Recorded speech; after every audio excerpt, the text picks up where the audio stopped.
All right. Well, here we go. Good evening, folks. I'm Dan Hallfield. Welcome to Stupid O'Clock. We are somewhere south of the snow line, so the blizzard is not really kicking our butt right now, but it is heavily raining. And do you know how much beaver board costs these days? I've been trying to build a boat. It's outrageous. It is absolutely outrageous. I probably could just barely build a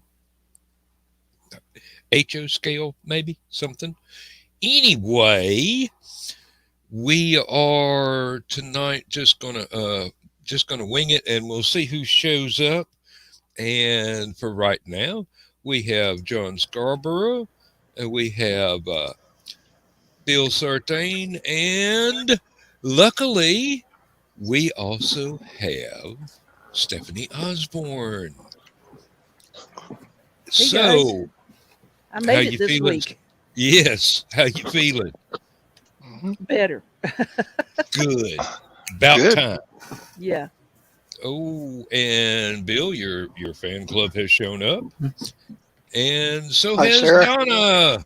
So, hey, we're really rocking and rolling tonight here. Um, let's see. There was something I don't know. Stephanie's probably the one most qualified to talk about it. There was a graphic for uh, a lava dome forming under. Let me see what the name of the darn thing The was. Three It was Sisters. Three Sisters, yes, and that is exactly where I've forgotten.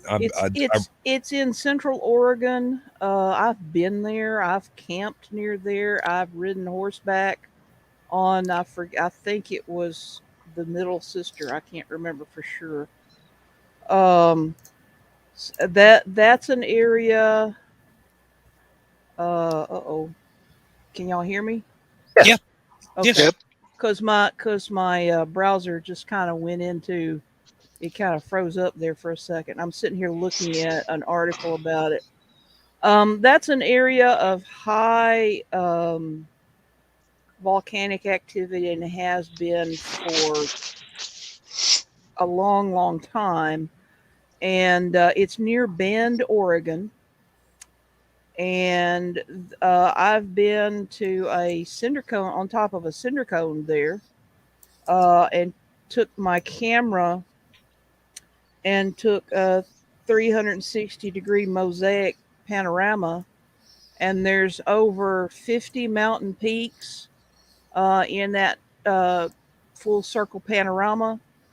And every one of them is a volcano. There's not a single non-volcanic peak in the imagery. You know that.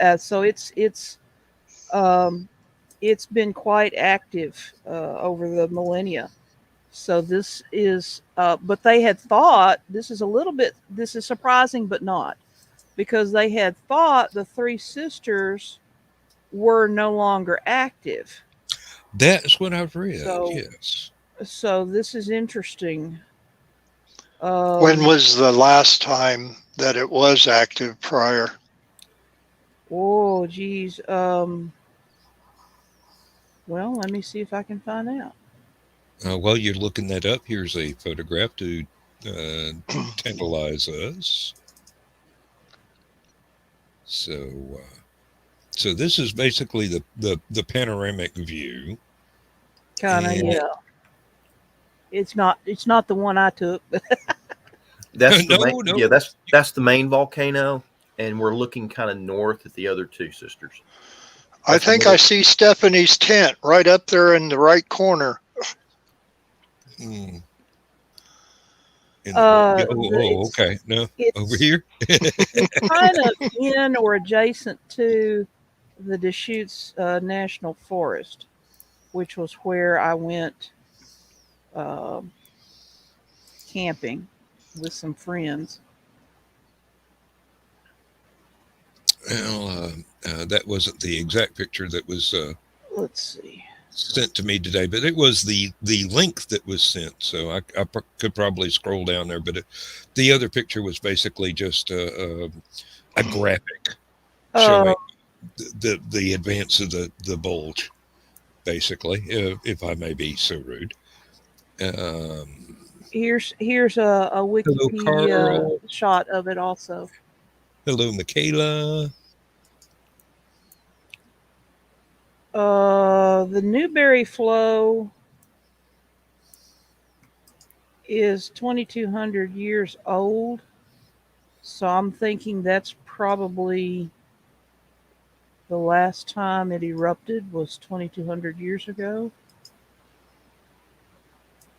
Okay, let me see if I can share that here because it is a very pretty photograph. Yeah, it's also public domain, Uh, well, so which is why I threw it up there.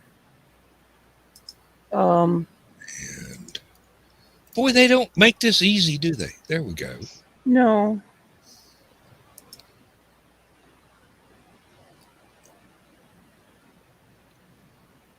It's still it's always the beautiful ones that kill you. yeah. Yeah, I just threw up a map. breathtaking. I just threw up a map of the Cascade Range volcanoes in Oregon, so you Mhm. can see. Okay, Newberry volcano, that's a separate volcano. So evidently, the Newberry flow is not necessarily.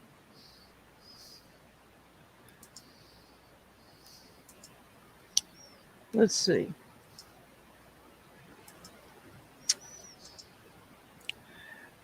Towards the end of the Pleistocene epoch. There we go. Let's see if we can So pull that up any. No, it's tiny. I'm sorry. Um, if it didn't have the black border around it, it could go full screen. But Mount Hood, Mount Jefferson, Three Sisters, Newberry Volcano. I can't read the one below that, and then Mount McLaughlin at the bottom. Crater Lake, which is Mount Crater Lake. Mazama. Oh, okay. Yeah, and I've been there too. I've been on Mount Hood, but not up to the summit. And I've been north of there up into Washington. Uh, for there you go. Oh, Uh, okay. to to John got that one. Mount St. Helens, and south of there down into California to Shasta. Okay, so they formed about 12,000 years ago. So geologically speaking, that is recent. And we have another Oh, special guest. Hey, Skunk. I'm not that special. hey, Yes, you dude. are. You are absolutely. Now, Right, not really. You, what other he's. surprises can we have for tonight? I swear. Um, Bill messaged me that someone else might show up tonight. He's probably I working on a different show right sent now, but Send him a link, and I think he is doing a different show right now, so it might be a little bit before he comes in. That's all right. At least we can talk now. Mm-hmm. No, it's not Nick Talkert either. Real Oh, quick. So Mexican Coke is back again. interesting. The shipment must have came through, even though we have almost a foot of snow up here. Evidently, the area around South Sister has uplifted by about a foot. Hey, Joe.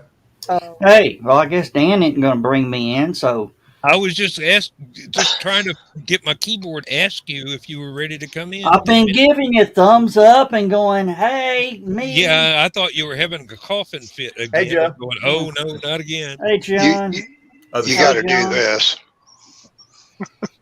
Oh, hey, Stephanie. Be glad you miss Chattacon. That's all I'm going to say. Yeah, you've been pretty sick, huh? Yeah. Oh, He's got the chatter crud. yeah, I think it's a little worse than that. I got the Chatta Omni crud. Sounds like you got John's cough from last week. Oh, I've been coughing for the last several weeks. 2 weeks at least. I 2 I weeks. just found out earlier today. Skunk called me, and I don't remember it. Mm-hmm. This is true. This That's is true. just old, I called that's just Joe. old age. I called Joe a little while back while Joe was sick with the COVID, and I don't even. It was he had said something about not feeling good and having to go to the clinic, and and so I called him up and I was like, hey man, I just wanted to check on you and stuff. I'm guessing it's con crud because you just came back from Chattacon, and he was like, no, I just got back from the doctor. It's COVID. And I'm like, oh God, dude, I hope you're okay. Yeah, I mean, me and Donna both. All right, man, I really gotta go. Bye. And he hung up the phone. And the conversation was pretty much that quick. It was a little longer than that, but I mean, it was literally one of those things. He wanted to get off the phone. He sounded like he ate he was gargling gravel, is what it sounded like. He sounded Lost Stephanie. awful. And then, so when I was talking to him on the phone today, he was all I was like, yeah, no, I called you when you were sick, and he's like, you called me? And there we go. We got her back. Oop. Yeah, sorry about that. I clicked Maybe. the thing. No. I think we clicked at the same time here. I'm with Joe being out. I'm jumping the gun here because it's like I've been trying to play Joey Bishop for the last 2 or 3 weeks, and it's no longer my show. So Where'd he go? he's with us in audio. So probably had to blow his nose or something. So Yeah, there you y'all didn't need to hear that. I'm Anyway. to the point of expelling lung matter, so But yeah, no, he he did not remember that conversation on the phone earlier. I do not remember it. By the way, though I did think about something, Joe. When you went to go you had COVID, right? Yeah. And you went into the building. Or did you go down to Well Advantage? No, we did the quick drive-through up in Ottawa. Oh, okay. I was really hoping you had gone to Well Advantage. They won't even let us in the building if you got it. Well, no, because there was a guy Yeah. who apparently had it and went in there, got security guard sick, and he had to spend 2 weeks off. Mm. Oh, Skunk. Carl says, nice effect there. You're using OBS for that, aren't you? Oh, yeah. Of course. What else would I Okay. use? He Well, looks like he's driving down Rodeo Drive in California. yep. Well, Well, Carl's apparently I look like I'm doing it backwards. Yeah. Yeah, which is even more impressive. Driving Me Backwards by Brian Eno. Yes, I forget which album Yeah. that's off of. Guys, I love y'all, but that last coughing fit took all my air away. Okay. Thank you, Dan, for running the show for me this past few weeks. Going to Oh, try to get better and see y'all Saturday night. Stephanie, thank you for that. And you all were talking volcanoes. The sun of Krakatoa popped off today. Oh, did it? Okay. Yeah. It popped off, and then we had that one out by Australia popped off. Mm-hmm. And now the Three Sisters are firing up. I got a feeling we're in for a rough year, geologically. I think we can wave bye-bye to global warming for a year or two. Our planet's going to look like what's the planet that Darkseid lived on? Apocalypse, where all the flames are coming out each end. Well, Joe, And just before you go, yeah, I there's see Ryan dropped in there. Hey, Ryan. What's going on, guys? Good to Hey, see Ryan. you again. Yeah, Not much. And, We're just hanging in. and I'm jumping out, Ryan. Oh, As you know, I got the croupies, so I'm done. we'll get well soon, brother. Yeah, He, I'm, he I'm, had, he had a I'm- coughing fit just before you came on, and it kind of took away his yeah, Yep. it took my air. He's Yeah, already and- on his fourth win for the Or like night. that's what he claims anyway. Yeah, and and I now understand what Brian Likely Robson goes story. through. Hmm. Yeah, so All right. yeah, Oh, Get- you had to get bring well him soon, into buddy. this. Come on. yeah. Has everybody ordered their free COVID test yet? Damn it! Let me do this. Bye, Susan. Okay, I was just Yeah. about to. There's another one. Get Snyder there too. Gee, Willis. Oh, here they come. Here they come. They followed Ryan over here. It's his fault. What, really? Yeah. Okay. I must have put something in the water, Joe Dog. My bad. Gotta blame. Bye. We usually Sorry, we'll usually just blame blame Brian's Dan show. Holyfield for everything. Oh, please do. I mean, Yeah, no worries. I've got so much practice at screwing up. Who's the animated cartoon? Skunk? What is that? That's all about? Skunk. That's skunk. That's Wow. the fellow that did our opening credits and closing credits, for that matter. Oh. Hi. Kyle is one of the premier animators that we know, and is a wrestler. So don't piss him off. I grew up watching wrestling, so maybe I know a thing or two. Who knows? Yeah. Maybe not. Next week, folks, it's Ryan Yeah, Permison versus Rocker. Skunk. Yeah, exactly. But nice to meet you. Nice to meet you, sort of, Skunk. Even though that you got the AI thing or the animated character going here. I'm just trying to be myself. All right. Yep. Well, we just wrapped Well, up we get- Boba's Weekly Bounty, so that was fun. Talking some Star Wars with Bobby Nash. That was fun. Yeah, if that stuff ever comes out on DVD, I'll be able to watch it. Beautiful. Good for you. Well, I can dream. It may take a while, but Yeah. Well, Bobby Nash says hi, and he wishes everyone well. Well, thank him for us. Well hello, wishes Greg. to Bobby. Yeah. Hi, Greg. What's up, Greg? Good to see you. And Carl. So, Ryan, He's During had the no comic show, yeah, right, God. yeah. No autographed. bots. What you got? Oh, is that the? I know. Ooh, Michael Keaton autograph. Yeah, I'm pretty jello of that because I was watching Batman '89 on VHS while I was eating leftover pizza tonight. That was fun. That sounds like a very Batman activity there. Watching the crime scope in the Batcave while eating leftover pizza. Exactly. And apparently Bill was frozen on us. It happens Oh, from no, time now to you're time. There again. He's unfrozen. So there you go. And now he's shunning us.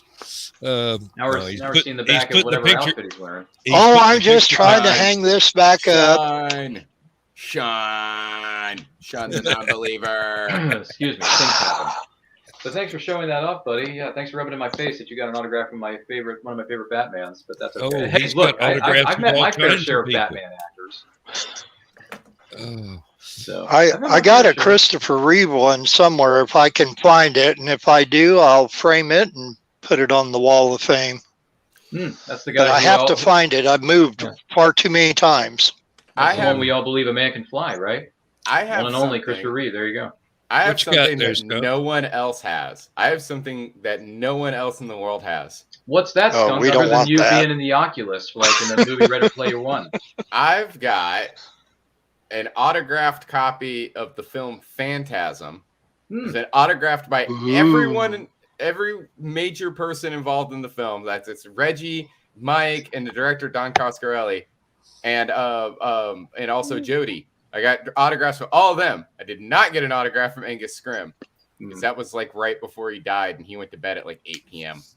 Oh. But that means that I'm the only person that has a copy of Phantasm that's signed by everybody but Angus. Right. So that's kind of rare and cool. Congratulations. That's Yes, a great it accomplishment. is. I mean, it's sad that, I didn't get Angus, but hey, I'm trying to look on the bright side of life. Yeah, 9 out of 10. That's not bad. Yeah, the one that makes me jealous is the Julie Newmar photograph behind Bill. I think was she at a convention over that thing? Is it autographed to Wong Fu? No, Julie Newmar may have been at a convention I was at some years ago. I'm trying to think if it was her or am I thinking it was somebody else? Can't remember exactly. But Come on. The Julie Newmar joke, nobody got it? I don't think they I got it. it. Yeah. Mhm. That's one of Lindsay's favorite movies, actually. oh, really? Wow. Yeah, she loves that. It's a good movie. What are you talking about? Oh, I've sat and watched it myself. I enjoyed it. Yes. Yeah, especially that shark repellent bat spray. Yeah, that's like Academy Award winning acting right there. I've seen that movie too. Yes. Yeah, that's a different movie than what I was talking about. Jeez. Oh, sorry. Hey, there's there's Bill Sarton's favorite Batman. If we're gonna talk Adam West era Batman 66, all I have to say is Burgess Meredith, and I'm done. Mhm. There you go. That's all I have to say. Favorite villain? I agree. I forget exactly which show he was Agree. on. 100%. Twilight Zone. His fellow The cast Twilight members Zone. were nicknaming him Bugsy because he was just absolutely Twilight. Hey, Donna. It Good to sounds see like you. the Twilight Zone. absolutely nuts. No, sounds like it the was more Twilight recent. Zone. It was more recent than that. It was something else that he was doing. Well, it couldn't have possibly have been recent. He's dead. Who was the guy who played Well, I the? mean, Who, 70s, but you know. what was the name of the actor who played Riddler on the original Adam West show? What was Frank the Riddler's actor's Uh, name? Frank Frank Gorshin. Frank Played- Gorshin, Frank but there was Gorshin another played one. Riddler, and John then, Aston played John another. Aston. Yes, Thank you. I knew Frank Gorshin. He was the one that he was the one I Okay. knew. Because I remember he played the villain in a film I watched growing up called Meteor Man with Robert Townsend. Mm-hmm. Yeah, played the villain in that. I was like, oh, how ironic! You play a villain 30 years ago and you play another one 30 years later. Great, good for you. Oh well, he Awesome played a paycheck. pretty decent villain in classic Star Trek in one episode too. But True. now, when it came to John Aston's Riddler from the Mhm. '66 Batman, that was one of the few who actually came across as this guy's nuts and he could kill you. He's evil. So, I mean, that was unusual for that series that they would actually, in spite of all the, shall we say, fluffy kind of crimes that they committed, that this one guy comes in just as a fill-in because Gorshin had other contracts at the time. Mm-hmm. And actually portrayed a palpable evil for the show. So that was really good. Personally, I always thought that Gorshin portrayed the Riddler as batshit crazy. So, Mm-hmm. it was kind of, And he had that laugh. yeah. Well, Riddler is going to be the main villain in the new film coming out in March, The Batman. Let's hope it's better than the last time. It's okay. I have a soft spot for Jim Carrey just because I grew up on that film as a kid. Sorry, I'm a bit younger than maybe one or two of these panelists, but I'm showing my age here. But I still enjoy it. Well, no, it was. I know it's not the greatest, but listen, I still enjoy it. I still have a soft spot. It was just for my taste, and it's just me It's personally. not for everybody. I know. It was just a little bit too over the top. If he Okay. toned it down just a hair, but then Jim Carrey cannot tone it down, so you know. Well, let's not Frank. let's not get crazy. Let's not get crazy. He certainly can, and he's done it before, right? But they wanted over the he top couldn't for at that that role. point, Look I at don't- Tommy Lee Jones. Look at Tommy Lee Jones in that movie. He was. Mhm. I mean, you've never seen Two-Face ever be like that. You know, No, ever you're right. in the animated series and in the film, his one film appearance, right? Two-Face was always super. He was always dead serious, 100% of the time, but only in that one movie, right? Yeah. Was Two-Face, Tommy Lee Jones's Two-Face was over the top, out of control, and that's just the way that I mean, that's it's a Joel Schumacher movie. What do you expect? I know. Yeah, I know that's Tommy. how I Is play it. anybody? I know Tommy Lee. He was directed to play it over the top. Yeah, and if you like, There you go, Bill. She knows if you've somebody seen- too. If you've seen one of my absolute favorite Joel Schumacher movie is Falling Down, and if you've ever seen Falling Down, right? Falling Down is basically if you took John here, right? Okay, and told John, it's like, okay, over the top, be as over the top as possible, be the exact opposite of who you normally are, because John's normally just like super chill and cool. And it's like, no, if you've seen that movie, it's Michael Douglas walking through downtown LA just screaming at everybody and shooting people. It's great. Love that movie. I haven't seen that yet. I'll add that to my list. I've got to Falling Down say, is great. I don't ever want to see John walking through downtown screaming at people and shooting people. I mean, when it comes to Two-Face, though, I would have liked to have what they would have done with him if they kept him on with Aaron Eckhart in the Nolan trilogy. I would have liked to have seen more Two-Face in that. Yeah. I would have liked to see. Oh, the Billy D. Williams. Billy D. Well, Williams. they kind of sort of remedied that with the Lego Batman movie with bringing Billy D back as Harvey Dent / Two-Face, even though it doesn't really count because it's an animated film and it's a spoof. Right. But it's still kind of like, hey, Billy D, we're sorry we did you wrong in '89, but here's a consolation prize of being in this animated film, which still is. I mean, that movie was funny, so I'll give Batman credit. I think if you've seen Billy D, obviously, like his most famous role, of course, being Lando, right? Mm-hmm. You've seen him do Lando. Oh yeah, imagine that Two-Face, because in both the original trilogy and later on in the sequel trilogy, you see Lando being both happy and joyful. You've seen him being happy and jovial and good-natured. You've seen him be a kind-hearted soul. You've seen him be downright evil. He had the range. Imagine him as Two-Face. Oh, that would have been so good. Yeah. No, I Thanks, wish Tim Burton. Yeah. Returns came out, and I'm like, yeah, that's not a Batman film. That's a Tim Burton film that just happens to have Batman-like characters in it. Yeah. And it's also a Christmas movie. Yeah, I don't watch that movie. I don't watch that movie pretty much anymore, period, because I did a rewatch of that not too long. I'm like, man, this is more of a Tim Burton film than a Batman film. I can't believe I ever watched it. I mean, I knew when you're a kid, you think one thing, but when you're an adult and you mature, at least some of us here have, it's like, I'm so glad that will never happen to me. Maturing. Yeah, exactly. Who wants to grow up anyway? And it's like, okay, yeah, Michelle Pfeiffer had a really amazing Catwoman outfit, but everything, like, both, because the Joker in the '89 Batman, right? Jack Nicholson did the Joker perfectly. Catwoman was not Catwoman, and the Penguin was not the Penguin. Especially when the Penguin's trying to score with Catwoman, which never happens. It's like, oh god. I mean, I could imagine that was Penguin being that. Yeah, it was more the fact that, like, the with Catwoman wasn't a cat burglar. She was somebody who got thrown out of a high rise by Christopher Walken, no doubt. Yeah. Max Shrek. And then- what kind of a lame name is that? Too many villains in that film. Jeez. Actually, that was the Alright. name of the first actor in a black and white talkie movie that played vampire. Really? No, Yeah. he played. Well, he wasn't the first. He was one of the.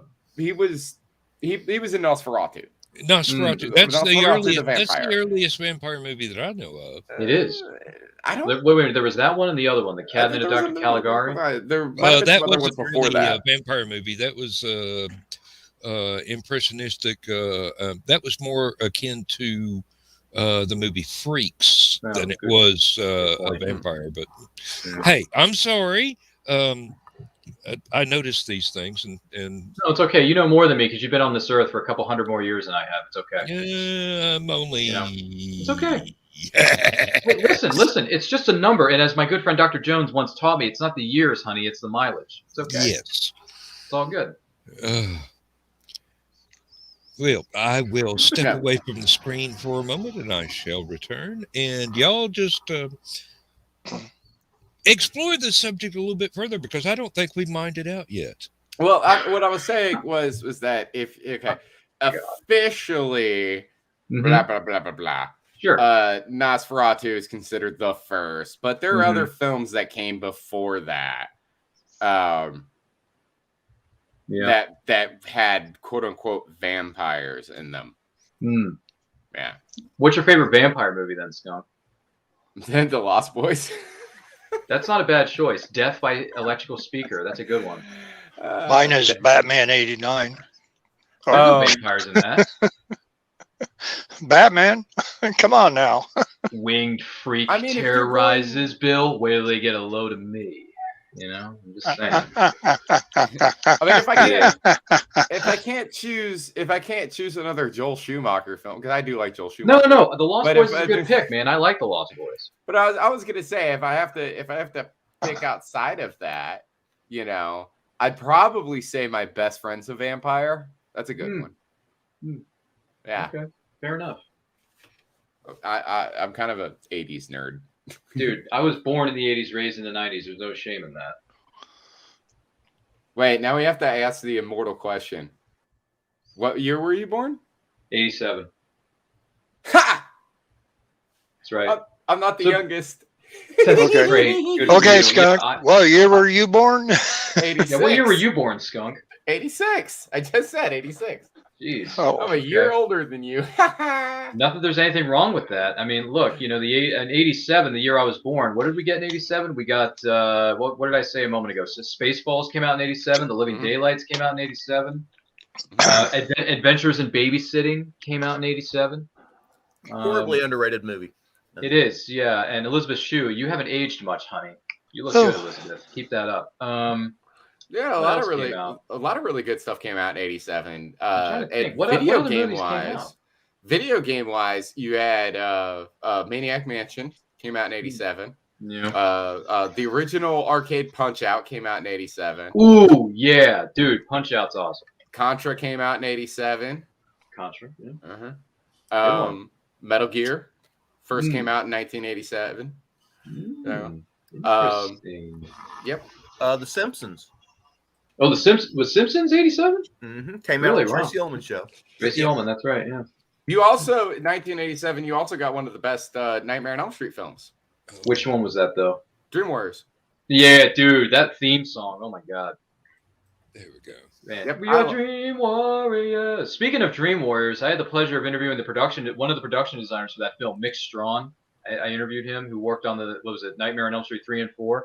Dude, he's got some crazy BTS behind the scenes stories, and he wrote a book about him too, which you can find on his Facebook page. Check out Mick Strawn on Facebook. He's got a book about all his adventures when he was helping to make the Nightmare on Elm Street films. Wild stuff. Oh yeah, Mick's a really neat dude. Yeah. Just like seeing like interviews and stuff with him. Mm-hmm. Yeah, we had an interview on our show with him. He also did work some of the production design on Mortal Kombat from 1995, one of my favorite video games. Oh no, he worked on a bunch of because he was a New Line guy, obviously. Yeah. So he worked on a bunch of the New Line stuff, and what's really crazy is that he's still been working on stuff today. The stuff that he's working on now is like he's been working on a lot of fan films, which is pretty cool. Yeah. So good on you, Mick Strawn. You've done well, our good friend. There's actually one that I was wanting to see because our friend Joe Dog turned me on to it. That there was a Jason Voorhees fan film that he actually was he was one of the production designers on, and it's got as kind of a neat little thing. Tom McLaughlin did it, and he wrote Jason Lives, which is like the best Friday the 13th movie. So, okay. And he's worked on a bunch of other. If you remember the name of that, the fan film that you Vengeance. Vengeance. Okay, thank you. Oh, it's called Vengeance. Okay, I never knew that. I never knew that at all. But it is your area of expertise there, the horror movies and horror. Yeah. I'm not a big horror guy, but there are exceptions to every rule. I mean, I do like Nightmare on Elm Street for the most part. I haven't seen all of them yet. I'm doing a binge watch. I've only seen the first 4, so I got to watch the last 3 and then the spin-off Freddy versus Jason. You haven't seen my favorite one yet? No, I've only seen Nightmare on Elm Streets 1 through 4, and then I made the mistake of going to the theaters and seeing the remake with Katie Cassidy. Yay! Yay! So you get to experience the awesomeness that's part 5, and you'll probably hate it just like everybody else does. But that's okay, because I love it. I think I look forward to love his joy. Yeah, I look forward to watching these other films in this this franchise. He's got a plethora of other stuff on my watch list too that I haven't gotten. Hey, speaking of fan films and Freddy and all that stuff, have any of you seen any of the Bat in the Sun fan films? Superpower Beatdown, yeah. Oh my! Well, not even so much the beatdown, but the actual little mini movies that they make. The one between the fight between Batman and Predator is one of the first ones I ever saw, and it's amazing. But they've done a ton of them. The beatdowns, whenever I get on their Facebook page and they say, okay, who next? Batman versus, and I usually put like Aunt B or Barney Fife or whatever, and waiting for them to make it. But basically I don't care for the beatdowns, but the regular films that they did, and I'm trying to think of they did a longer Batman movie one. I know. I know which one you're talking about. I think it's Batman City of Nights or City at Night. I can't remember. I think. Yeah, I know if I heard it. The long. But so if you've seen that one, then they're capable of making something good. I mean, look, my favorite beatdown was one of the more recent ones that came out in the last few years. It was Wonder Woman versus Wolverine. My God, was that bloody? That was so good. That was my favorite one. The production value on that was so ridiculously good looking that you need to like, comment, share, and subscribe and look up that stuff, Skunk, because I think you would get a kick out of it. They also had Batman versus Wolverine. Right, I saw that one. Yeah, that happened. You had Batman versus. What was the other one? We had Gambit versus Nightwing. You had Nightwing versus the Winter Soldier. They had an animated one where it was Optimus Prime versus Iron Man. Right, I saw that. By the same people, but it was Batman and Superman versus Darth Vader. Yes. I love the long version of that one. The short one is okay, but the long one blows it out of the water. That was a good one too. They also did another one with Superman versus Thor, which is one of their first superpower beatdowns they ever did. Granted, I'm always Team Superman, but that's beside the point. But yeah, that was a fun fight. Not as good as the other. There was Batman versus Darth Vader just alone, just between the two of them, where he, I think he gets on. His Star Destroyer or his the Star Destroyer. On the Star Destroyer. I was trying to think of where it was first, but no. So that's what I mean by this. Okay, I mean if you like the beatdowns, great. no problem. Michaela's trying to get But her when you husband watch to some of cosplay that, as one of the Predators. yeah, He would be on with that. Mhm. You know that they're capable of doing so much more. And I know that costs money out the yin yang to do all that. But I say instead of doing 20 beatdowns, do one spectacular fan film movie, Yeah. regardless of who's in it, I mean, because they are capable. I mean, the '90s kid in me was happy when they did Scorpion for Mortal Kombat versus the White Ranger from Mighty Morphin Power Rangers. That was a great fight too. There was one I think deserves a shout out. It's probably not in the Beatdown series, but it was a reimagining of the Darth Vader and Obi-Wan Kenobi fight on the Death Star. And it went on for hours, it seemed like. And it was that if they had shown that in the original in '77, I believe that Lucas would have got his budget for the next 17 or 18 movies just from opening night, opening weekend. Oh, that thing! I know it was fan done, but It was very well done. it was I watched it. extraordinarily well done. It was a And blast. I think that the Luke's entrance in The Mandalorian probably owes a little bit to that. Because it was the same level of awesome, and I think they might have seen the that expanded Obi-Wan and Darth Vader fight and go, we have a winner here. Let's see what we can do with this idea. And that just killed the conversation. Good for me. No. Gee, Dan, way to go.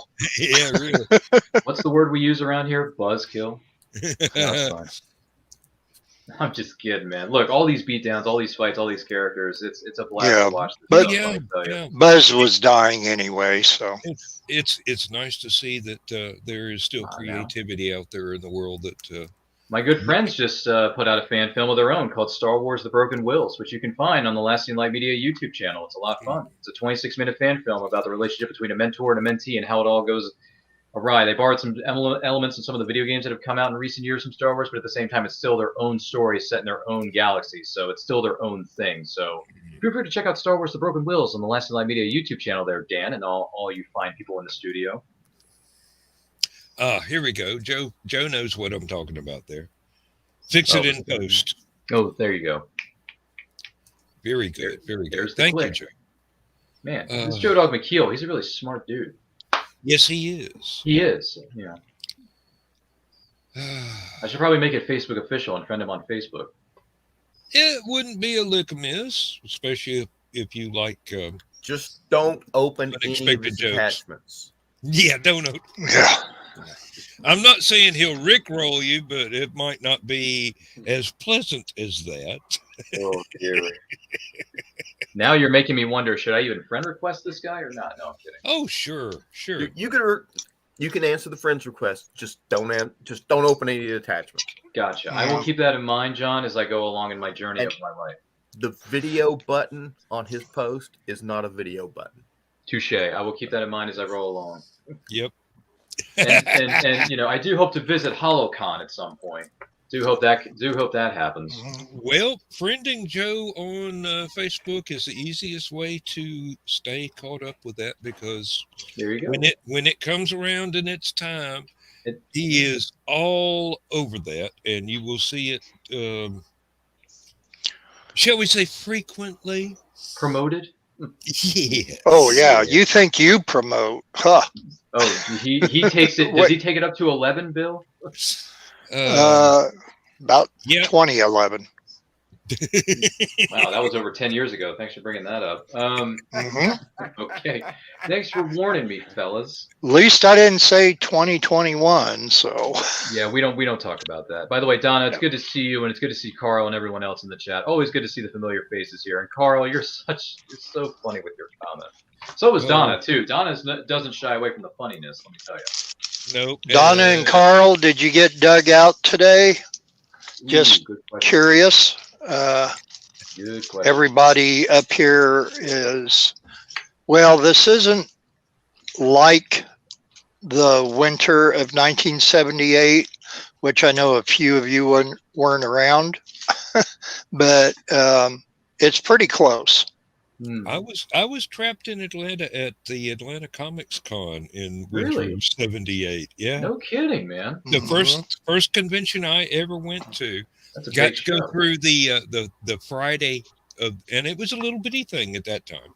Got to go through Friday. Everything was wonderful. Was staying with some friends, not in the hotel where the convention was going on. And we got up the next morning, and Atlanta was frozen solid. Interesting. Oh, But yeah, I was gonna say. Yeah, I was gonna say, Carl. I hope I have. Carl said that it was. Oh so much... Lord, I blocked Carl by accident. And Donna. Nice job there, Dan. Well, Yeah, good job, Dan. Good job, Fix Dan. it. Way to go, Tim the Toolman Taylor, Dan Hollifield. hey, it's not my fault. They kept talking while I was clicking on the damn bot. Because I was about to say to Carl, you couldn't even dig yourself out of the snow. You just said that you were going to stay home. So I guess that means you caught up on some much needed light or heavy reading, whether it's comic books or books with words in them. Yeah, either one. Have you So fixed how it the yet, hell do Dan? I unblock Carl or Donna? Does anyone know how to do that? I don't. I'm not an admin anymore, so. Oh, you're not? Bummer. Yeah. I guess you did. You caused too much trouble, so they revoked your privileges, Skunk. No. I just had to reset my cookies and stuff. Yeah. Joe Dog has to give me the link again, but Joe Dog, if you know how to unblock Carl and Donna, please do, because I don't see any options here to do that. That's kind of an unfortunate thing there. Now, Carl and Donna are two of our biggest fans. Yes, I know. I wish I was an admin because I would tap on Joe Dog's comment. The blizzard of '78 was a damn it, Dan. Nice work there, Dan. Hey, I clicked, it scrolled up, Yeah, I hit block, it hit what? The only reason I know that Carl said something about the snowstorm is that he popped up in the comments section of the Comics Unlimited podcast with Glenn B. Fleming and Ted Davies. So hey, I just want to point out that that's happened to me because because Brian did it on never mind the furthermore. He was trying to block somebody who was being a goob and blocked me by mistake. The difference is that he didn't notice until Carl found out that I had been blocked, and Carl was the one who had to undo it for Brian. And Brian was all apologies and everything, but it had been like 30 minutes through the show before I even realized. Good Lord, man. I'd been talking the entire time wondering, why is Brian ignoring me? Well, I guess you got the answer to that question. So if you don't mind me asking you, Skunk, so you are, what is it you do exactly? You're an animator, you're a graphic designer. What is exactly that you do? I wear a lot of hats. Can you give me the Cliff Notes version? He's the Mad Hatter. I mostly do video editing. So nice. For professional wrestling shows. For one of the projects I'm working on right now is for is upcoming match, doing a little promotional video for it. And I also do like entrance videos for wrestlers and stuff like that. And then I've got also outside of that, do some writing. I've got a movie script I'm still working on. And then I help out with some other stuff. Like I did the trailer for Michaela's back when it was the Warriors trilogy. Now it's the quadrilogy because there's a new book coming out. Oh wow! And we bought. Yeah, I know. Everybody shut up in the comments so I can get the damn thing. Let's give Dan Holyfield a few moments to collect his administrative thoughts. But anyway, Skunk, that's some great stuff, man. I grew up watching wrestling, and some of the best entrance videos are some good stuff. I mean, granted, it may or may not have been put together by somebody else or maybe you. I don't know. But the the thing you did for Michaela, that's pretty cool, man. That's good stuff. I don't believe Skunk was around to do some of the classic stuff. No, the ones I'm thinking of were not done by Skunk, but at the same time, Skunk, that's cool that you do that stuff, man. Congratulations. Thank you. I really appreciate that. Yeah. Yeah, that's good stuff, man. The Michaela J. Do you have any other writers you're gonna put together some trailers for in the near future that you can let us in on, or did you sign an NDA? No one else. Brian kept threatening to hire me, but at the same exact time, I think the reason why he never did is because he's got such a good relationship with Jeffrey Hayes with Plasma Fire Graphics. Why would he ruin that by going to somebody who is so subpar in comparison? Because he does amazing work. I get, when the look of your book matters to you, you go to plasmafiregraphics.com today for more details. My gosh, Jeffrey Hayes kills it every time. Yeah. And if you'd like to spend less money, if you don't really care how the look of your book matters, you hire me. Well, Skunk, if I ever write a series of short stories, now I know who. Oh, okay. Thank you. Maybe not. I don't know. Maybe I'll keep your phone number in my Rolodex. There you go. Yeah. Skunk's going to make me Don't spit my I cheeses. won't call you either. You can hire me to do some voiceover stuff if you want me to, because everyone says I have a perfect face for radio. So just let me know. You too. That is something I am sort of NDA'd on. I'm not going to really talk about. There you go. But power to you then, man. Yeah, because there's some. Congratulations. I'm doing some narration related stuff that I have to finish, and I haven't finished yet because life got in the way. And also, I have really buggy software that lied to me, but I'll talk about that later. I'll talk about that after the project's finished. All right. Well, we wish you the best of luck with those projects there, Skunk. Right? Yeah. No, and Ace has been missing you, Skunk. It's I'm usually busy on Thursday nights. So. Yeah. Well, you made room in your calendar for us. You're so kind. Yeah. I mean, I've heard your name come across my desk a million times. I've never actually seen you. Clearly, I can't still see you because I'm looking at an avatar and not a real human being. But listen, it's still nice to meet you, though, Skunk. Even though this isn't technically you. This is the virtual representation of me. That's the closest to who I am in my heart and all good. Tail. No, whatever. Yeah, hey, whatever works for you, man. I saw that movie, Ready Player One. So if you want to live in the Oculus, you go right ahead. I can't help it if you talk too damn much. I'm thinking of it's like I don't even think of it as like because the Ready Player One reference. I don't even think of it that way. I'm just trying to be Cyber Job. Sure. Actually got that reference. Thank you, Dan. I'm glad somebody did. Carl said he's going to hear about it in the green room. Oh my! Everything has to be. Yeah, well, tomorrow night's going to be a little bit busy. Yeah, everything with me has to be like either horror movies or cute, cuddly animals. Well, how about this one for you, Skunk? If you don't mind me asking, in the words of our good friend Ghostface, what's your favorite scary movie? Nightmare on Elm Street 5. Didn't I say that earlier? I thought I did. No. You said it was. I didn't know it was your actual number one favorite. Oh yeah, no, it is my all-time favorite horror film. Is Nightmare on Elm Street 5. Is that The Dream Child? Yes. Thank you. Okay, I see. At least I know my subtitles. I just haven't seen it yet. Thanks for noticing. Yeah. If you know Skunk for any length of time, he will tell you exactly why that is the best movie that he's ever. Why that A Nightmare on Elm Street 5, The Dream Child, is his favorite horror film of all time. Well, I look forward to watching this, man. Yeah, I'm not going to say anything because you haven't seen it. Yes. Because that's the thing is I only have that conversation with people who have at least seen the movie or don't care. And so if you haven't seen it yet and you obviously care, it's like I'm not going to spoil anything. Watch it and make up your own decision on that. Fair enough, man. And if you disagree, that's okay. One of my major things that I always tell people is like, you don't have to like the movie. I like the movie.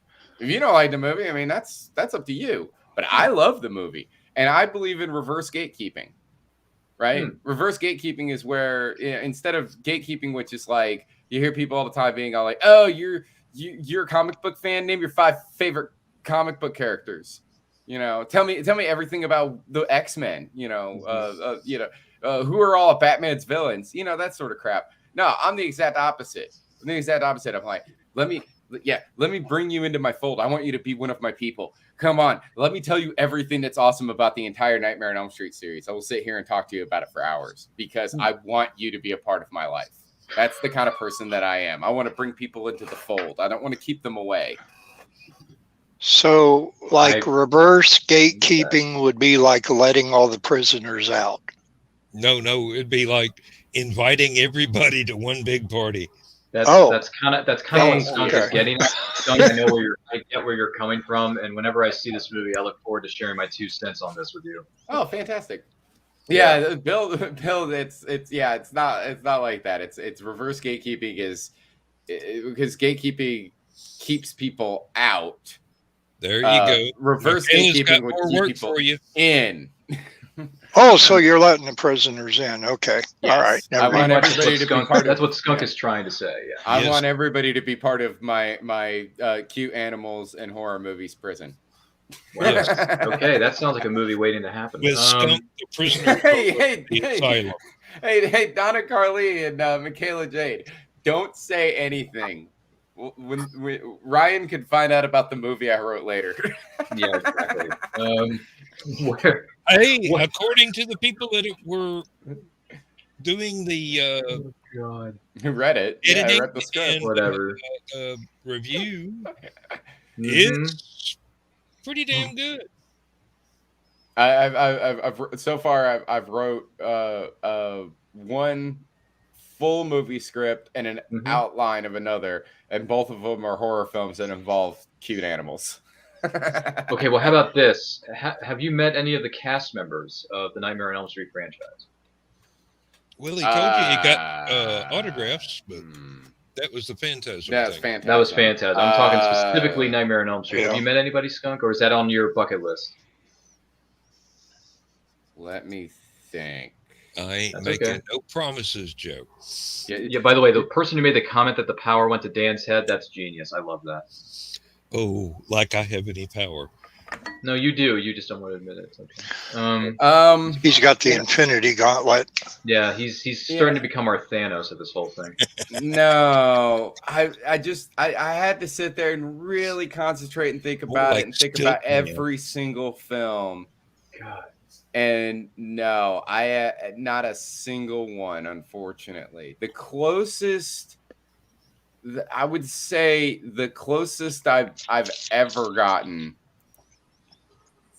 I think the most famous person in horror that I've ever met would probably have been Reggie Bannister. I think that's the closest that I would have gotten. Because like Mike and Jodie, I mean, they're both fantastic actors, but I mean, outside of Phantasm, they really didn't do anything else. But you know, Reggie was in a film with Robert Englund, so that's probably as close as I ever got. I can't. I think you need to talk to Ace there for a minute. I know I'm not gonna meet Robert Englund at an upcoming convention. Supposedly, the Scrubhouse crew is supposed to be going to a convention. I don't remember when. I don't even remember the name of the con. I'll have to double check with Audrey about that. But I think Mark Patton's gonna be there. If I remember correctly, Mark Patton, Jack Shoulder, and the girl who plays Lisa, whose name I can't remember at the moment, but she's also in Hellraiser Bloodlines. All from Nightmare 2.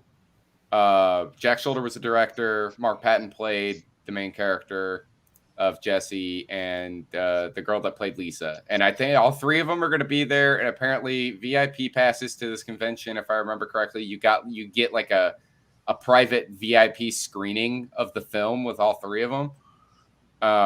That I'm planning on going to, but I have no idea because like life topsy-turvy all the time, so you never know what's going to happen. Plus, I'm usually busy every weekend, so this is true. Putting in the work, man. Finding time off for conventions is kind of difficult right now. Bit of a challenge. Yeah. Okay. Well, we hope you get a chance to meet some of these people somewhere down the line. I'd love to meet Robert Englund. It would definitely. Who would? But as far as if there was anyone in the Nightmare on Elm Street series that I could meet, I outside of Robert Englund, it would have been Wes Craven. Yeah, And I never got that opportunity. so sad. To hear Yeah. about his passing some time ago. What was the name of the Wes Craven movie? It was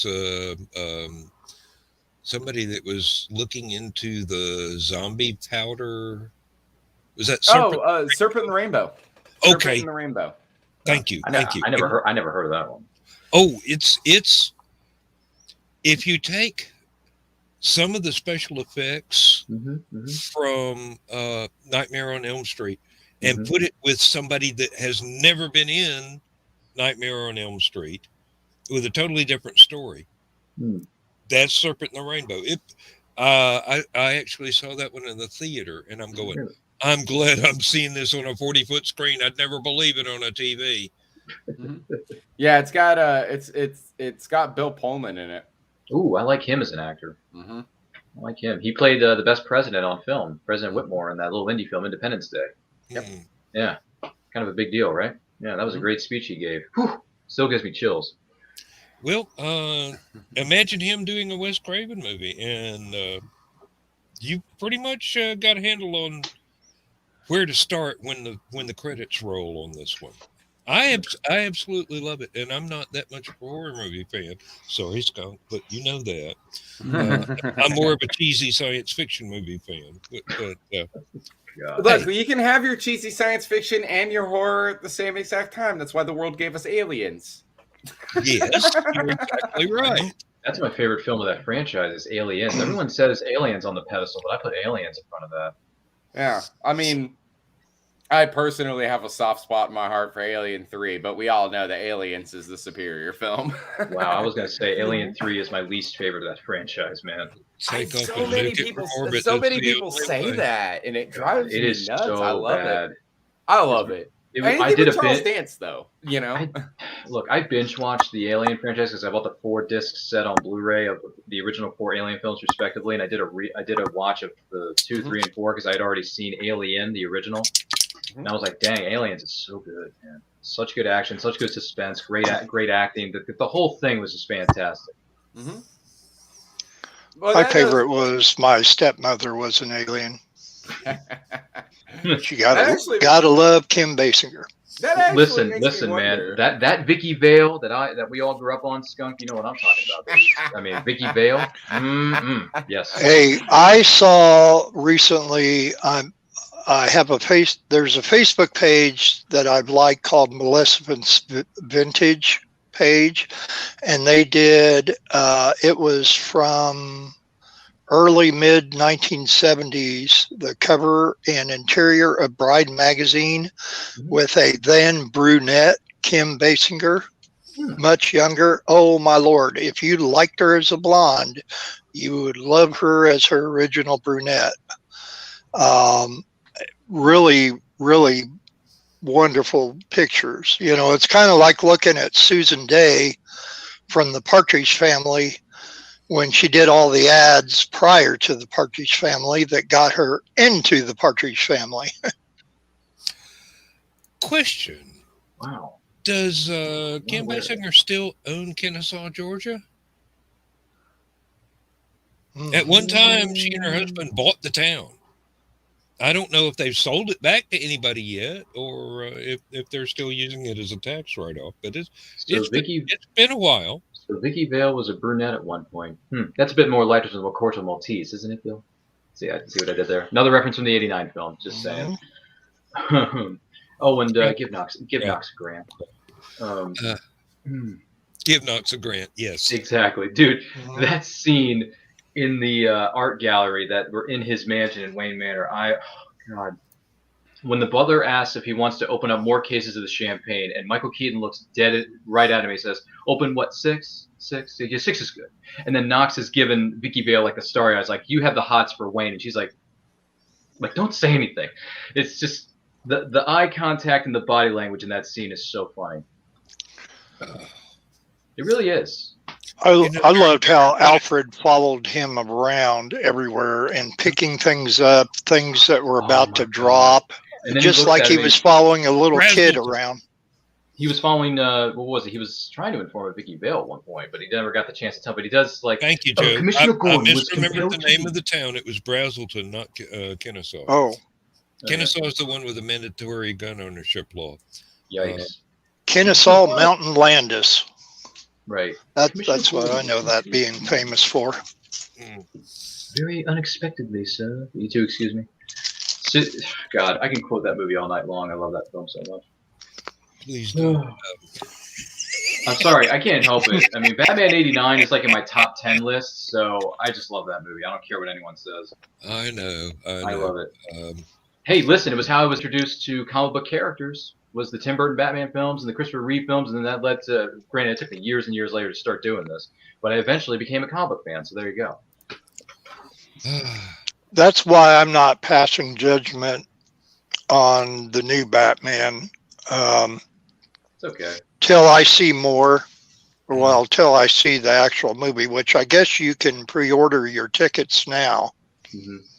yeah. It comes out March 4th, I want to say. So get ready, guys. Less than 6 weeks, we're going to get a new Batman film. Yeah. Yep. I might even be able to see it by July. And yeah, well, I will see this one in the theater. Listen, at the rate it's things are worth going, doing this that. movie will be on. This movie will hit theaters in March and be out on Blu-ray in May. I have not been to a theater to see a movie since the Before the Corona, Miley Cyrus? no. Well, it probably was. But for not for that reason. It was the Freddie Mercury biography movie. Oh, that was Bohemian Rhapsody Yes. with I Rami believe that- Malek. Yeah. That was the last. That was the last time I was at the theater. The time I was at the theater before that was about a month before when a Thor movie came out on my birthday. So I don't do theaters very well. I haven't done for many years. It's I hate going out in public. There's too many people there. Okay, Carl. Well, the last time I went to a theater, because I commented about it on your post about Ghostbusters Afterlife, I took my 13-year-old niece to go see the movie, not knowing that we were going to go into a 3-story theater and this huge honking screen and all the stereo surround sounds, mega wattage, thunder, boom, cracking, whatever the heck of a whatchamacallit that it was that provided the sound. I mean, and it was well worth it. I would have just easily wanted to watch the same movie on a regular theater screen instead of this 3-story tall one, but it was a wonderful movie, and there's a part where you're going to cry, and for those who haven't seen it, I will not spoil it, but it's now that it's out on DVD, definitely rent it or buy it. That's what I did. Since I stopped being able to talk myself into going to a theater, and you've got to understand, I've got this. It's not agoraphobia. I have a fear of crowds. Oh, I see where you're coming from. If you see me at a convention, you will not believe that is possible because I'm a very public person there, very outgoing. But you put me just in, say, a Walmart Christmas shopping, it's like you're waiting for Wolverine's claws to pop out and the slashing to start. I hate being in a crowd. Conventions don't count because that's a family reunion. Basically. I was going to say that's more like a family gathering for you, Dan. Yeah, it is. It is. That's the way I look at it. That's the only way I can cope with it. If it was someplace I'd never been with that many people in it, I would be horribly uncomfortable. But it's okay. Crowds aren't for everybody. No, well, I hate it. it's a handicap, really. It is. Hmm. I know a lot of people that don't feel this way, and they can go out and do anything they want. And I have to gear myself up to doing something like that. So, Hmm. and it really helps if it's with a crowd that I have a whole lot in common with, other than I'm a fan of this movie, or I really want to shop in this store, sort of thing. Oh, I see what you mean. Interesting. Well, hopefully one of these days, I don't know when it's going to happen. I don't know where specifically. I can't comment on that. But I do hope all of us as friends, we can all gather together one day at a convention, just hang out, shoot the breeze, maybe buy some comics, maybe buy some books. I don't know. But listen, on that note, I am actually going to head out of here, fellas. But I want to take this opportunity to say thank you for having me. It was great to stop here for just a bit and to say hi to everybody. And also, people in the comments, you're awesome with your crazy, funny comments. You're killing me, Carl and Donna and everyone else. And Joe Dog, even though I only got to meet you for a few moments because you had to step out due to your health concerns, which listen, we hope you get better, get bigger, faster, stronger. We're pulling for you, man. Good to meet you all. Skunk, even though I'm looking at an avatar, which I'm not used to looking at, I got to be honest with you. I'm used to human being interaction, but for you, you have special circumstances, Skunk, so I get it. But listen, take it easy on all yourselves. Have a great weekend. Please be safe out there. Read a comic book if you want. And in the meantime, in case I don't see you, in the words of our good friend Jim Carrey, good afternoon, good evening, and good night. Phenomena. See you, fellas. Good night. Good night, Ryan. See you, Ron. I was going to say, wait till he meets our other friend, Carrie. Oh, that would He's be a- something to witness. Yeah, he's an Avatar guy. So Yeah, he is. And I don't know. Wow. Maybe next week I'll actually turn my actual camera on instead of using my VTube avatar. But we'll see. hey, it's up to you. I mean, we know what you look like. We've gotten used to the avatar. It's pretty much the same person. So Yeah, I mean it's yeah. you're still Skunk, whether it's live or Memorex. Well, hey, speaking of which, though, I do have to work in the morning, so I'm also gonna bounce. I hate to leave you three Alrighty. all alone, but unfortunately, Oh, that's all right. Stephanie just stepped out, and I have to go Joe to. might feel better and come back. I don't know. I would stick around for the extra hour, but I do have to go into work early tomorrow because I have to. Unfortunately, I have to take the semi-truck driver back to the warehouse from Penske. Skunk, I got to tell you, He isn't having to drive his truck. No, nothing like that at all. I just have to go take him. You had to be have you been out on these roads or anything? I mean, I don't, where you live, which I'm not exactly sure. I don't know how bad the weather is, but up here, they have been, all the truckers are getting off of the highways, which Interstate 74 is the one closest to me, which is east-west, because the highways are being shut down up here. And we 75 today. Truck drivers were just doing truck drivers. Yeah, it's just all we're getting in this area is rain. And okay. We're getting a lot of rain. Okay. Yeah, because me, John, and Joe Lowe live in the same area, along with Lewis, and we've been getting a lot of rain. We got a little bit of snow and ice, but nothing major. My biggest problem in this area is, despite the fact that it rains all the time in the city of Chattanooga, and it rarely ever snows around here, and when it does snow, it snows big time. People still don't know how to freaking drive.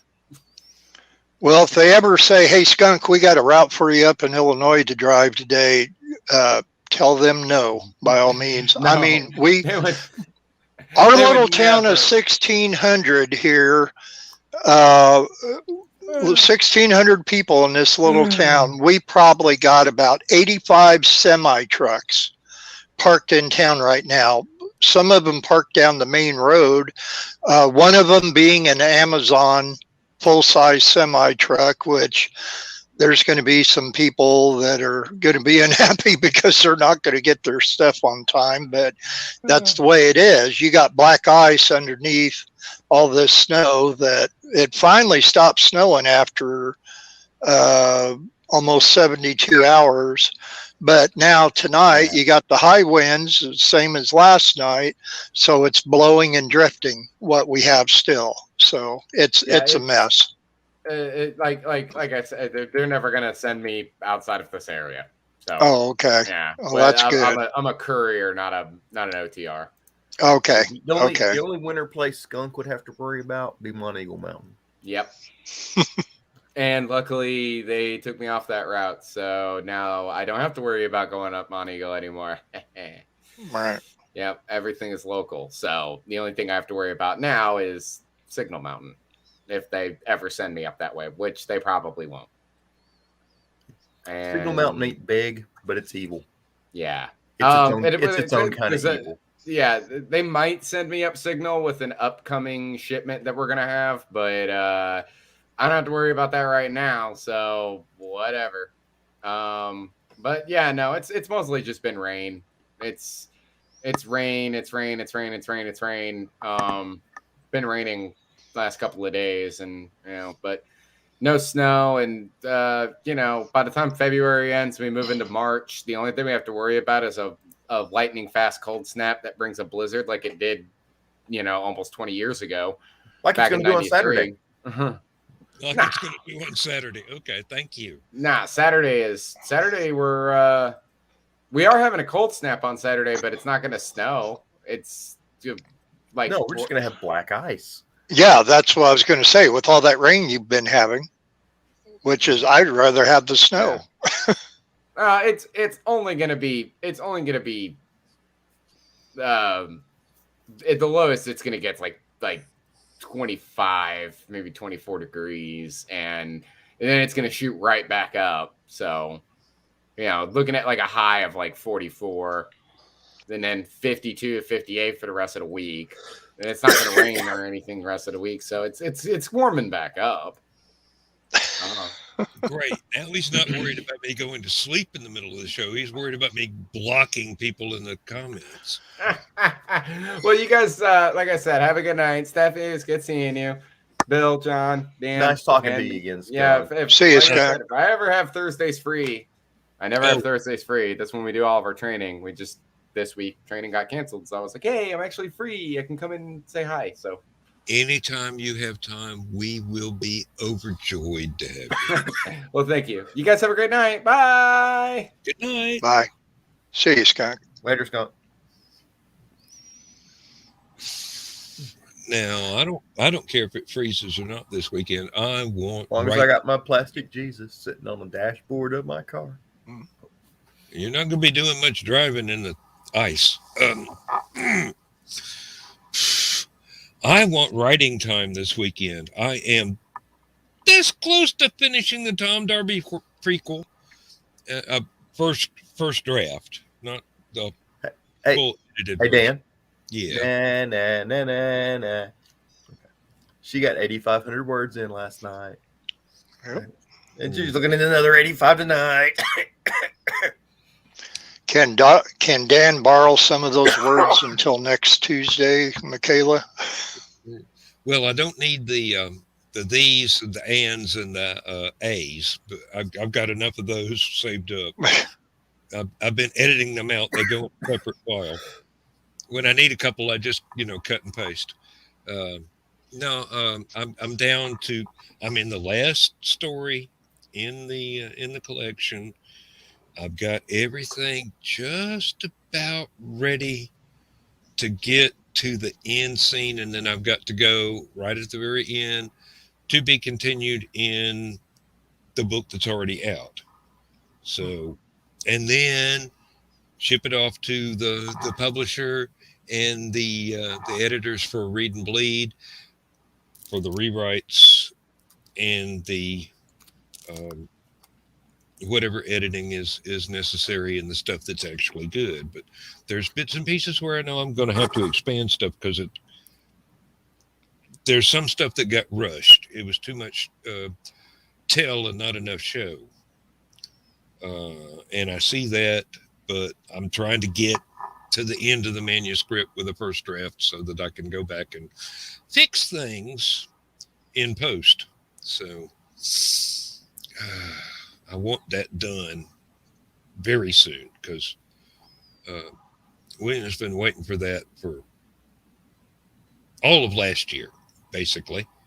So get that out of the way, then I can get to the fantasy story, finish that up, get that out of the way, and then I've got a whole collection of Spaceport Bar stories to do. I've got maybe 4 out of the necessary 12 to 15. So I've got to get that done ASAP. There's other stuff in the works that people will absolutely love, and hopefully they will still remember me after that comes out because I'm not going to be in it. India. Maybe you better retire early, Dan. It sounds like you got a lot on your plate there. I've always got a lot on my plate.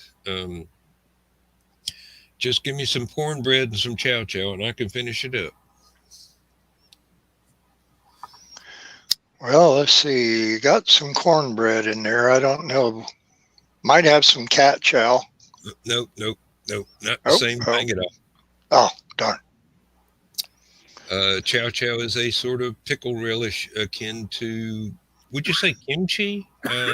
Maybe mild, but pickled cabbage and mild peppers and onions and tomatoes and whatnot.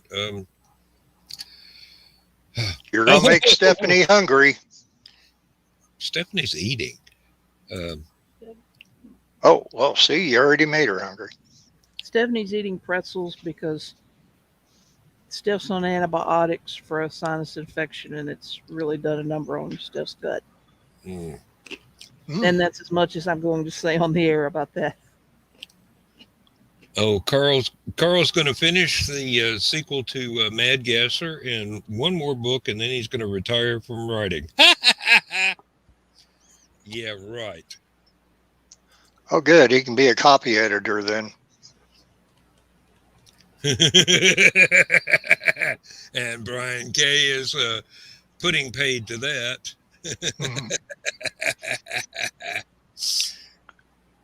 Talk about an evil genius behind the scenes.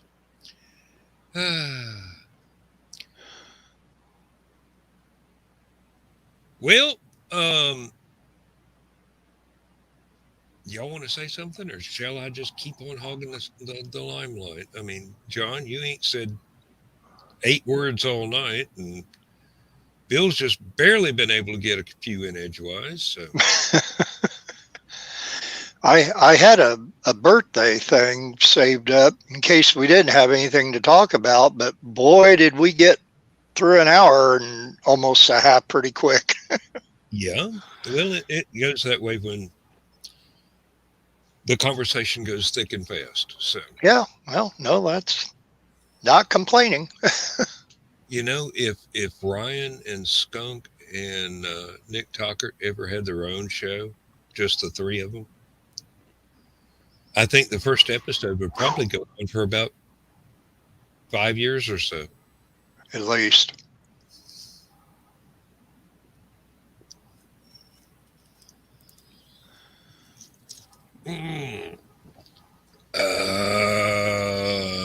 Michaela, you need to type faster and pull in more ghostwriting projects. We all need to type faster. Believe me, I am a very slow typist, but how many ghostwriting projects can you undertake and still get your own stuff out? I mean, yeah, the ghostwriting does put money in the bank, but your stuff is important too.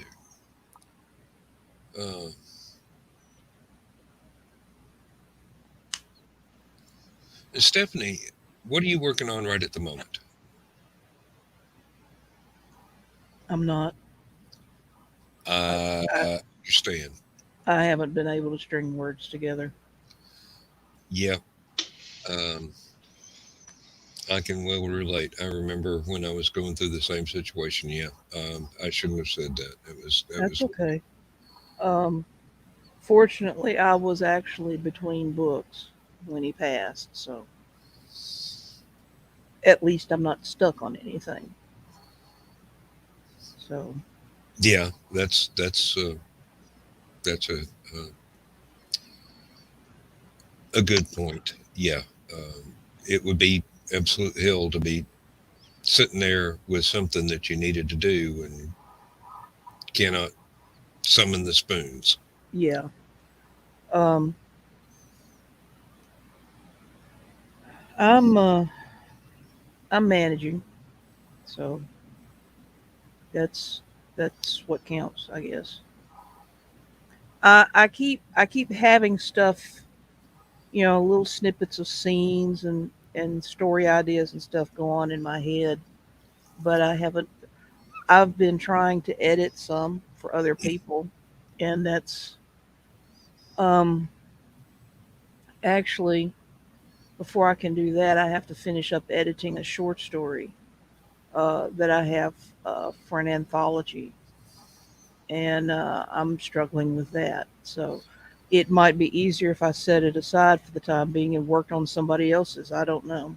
Uh, This is true. This I is need to true. try that. So There's no telling what will wind up being the most efficacious. Boy, there's a word. Uh, You've Dan been pulled out reading a Reader's lot of Digest again, haven't you? Actually, no. I've been reading Lovecraft and folks like that, gearing up to where I'm not scared out of my trousers by reading Keisha's book, which is the next thing on my to read pile. And then I've got the most recent Alpha and Omega to read. And after that, now you've got to understand my reading is only at work when I'm on my meal breaks. I might get 3 hours a day or thereabouts total to read, and that's Monday through Friday. I cannot read anything at home, um, not even for pleasure. Um, I can't do if if I'm at home and I've got time to read, I should be writing. Uh, that's just the way I'm looking at it now. And there are several writers I've talked to over the years that have said, yeah, that's the way it works. But then you always wind up with one or two writers that are so fantastic that you can just get lost in the sauce and not worry about. You should be actually dropping the word count in there, but you can enjoy their stuff, and it's not like it's a threat because they're way out up here. Um, and believe me, from my lowly position, everybody's way out up there. So, I can say I have started reading again, hey, and I now and I can concentrate on it reasonably well. that's a good sign. So yeah, your discussion of reading made me think. So uh, Well, um, several years back, we were in a rather unfortunate automobile accident, and I wound up with a concussion. And I could not write a word for 2 years, and I could not read much of anything more complicated than Facebook posts for the same 2 years. I couldn't concentrate on anything. And at the same time, because of the concussion, the swelling in my brain, my eyeballs got reshaped by the pressure of the swelling of my brain. oh my, I could not wear my prescription glasses. I had 20/20 vision without them. As the concussion gradually faded, my eyesight went back to its normal handicapped condition. So that was a horrible couple of years. I couldn't even make out a shopping list. mm, Yeah, There was just nothing there. The lights were on, but nobody was really home. Lindsay took good care of me, and I'm glad that she was here because I totally needed to keep her, and not just in the traditional sense, but this is that was one of the worst periods of my life as far as knowing that there was something wrong and not being able to do anything about it. Just had to wait it out. We've got comments out the wazoo here. No difference between working for yourself and working for someone else. The boss is still an idiot. Totally agree, Carl. It's just told Andy that she is working harder now than she did when she had a full-time day job. Yes, this is true. This is exactly true. And once again, just like in a Brian K. Morris show, the comment section is having a conversation that has nothing to do with anything we're doing. So they got bored with us a long time ago, so they're doing their own show in the chat. About 1978, it looks like. Probably. Because they just said, oh, 1978. No, it's that blizzard. We'll just do something else. I remember that one. Yeah, like I was saying. Too. Like I was saying when Ryan was here, yeah, I was at the Atlanta Comic Con in '78 and was at the hotel during the Friday, and everything was great. And then went off to our friend's apartment where we were staying in order not to have a hotel room. Got up the next morning, and Atlanta was frozen solid.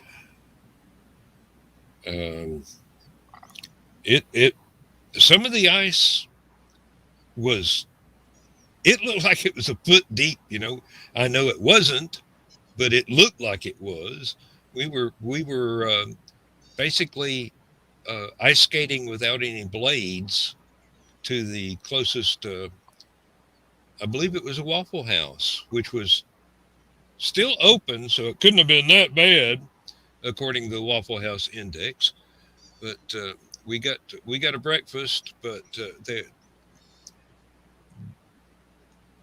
no one was allowed to go to the restrooms because those had frozen solid. Oh. The kitchen sinks and all for the cooks and washing up the dishes had been allowed to drip all night, but nobody had the foresight to try and keep the restrooms having a dripping tap. So it was pretty horrid. And then the weirdest thing that happened was the factory called my mother trying to get me to come in to work because there were too many people that laid out because of the blizzard. And I called them back from Atlanta, and I go, look, I'm in Atlanta. I ain't trying to drive back to Athens when nobody can get 2 blocks without having a wreck here in Atlanta. I'm on vacation, You can't write me up for not coming in. So I'll see you when it thaws out. Finally, it got warm enough to where I was able to drive back to Athens and drop off a couple of passengers that were at the convention with me, a couple of friends from University of Georgia. And next, when my vacation was over, went back to work, and supervisor was just all upset because I didn't risk my life to drive 90 miles in a blizzard to make sure that he had somebody who could hold a paintbrush because the line certainly wasn't running. Corporate gets weird sometimes. No joke.